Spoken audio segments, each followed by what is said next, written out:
CM மாறியாச்சு, புதுசான பரணக்கூடம் வந்தாச்சு. ஆனா லஞ்சம் வாங்குற പഴക്കം ഇതുവരെക്കും മാറില്ല. ആന്ധ്രയിൽ നിന്നും ഒരുപാട് പോലീസ് ചിലവ് കഴിഞ്ഞ് പിന്നീട് തമിഴ്നാട്ടിൽ എത്തിയാലുള്ള അവസ്ഥയാണ് നിങ്ങൾ ഈ കാണുന്നത്. തമിഴ്നാട്ടിൽ നിന്നും കേരളത്തിലേക്ക് കന്നുകാലികളെ കയറ്റി വരുന്ന വണ്ടിക്കാരുടെ ചിലവ് വിവരങ്ങളാണ് ഈ വീഡിയോയിലൂടെ നിങ്ങൾ കാണുന്നത്.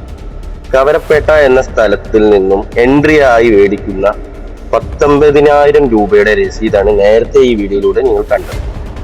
പിന്നീട് പോലീസുകാർക്ക് RTO, ചെക്ക് പോസ്റ്റ് ഭീമമായ തുകയാണ് ഞങ്ങളിൽ നിന്നും പിടിച്ചു പറിക്കുന്നത്. ഈ വീഡിയോ ഇപ്പോൾ പോസ്റ്റ് ചെയ്യാൻ കാരണം CM വിജയ് സാർ ഭരണത്തിൽ കയറിയതുകൊണ്ട് തമിഴ്നാട് ഭരണഘടനയിൽ ഉറച്ചു വിശ്വസിക്കുന്നു.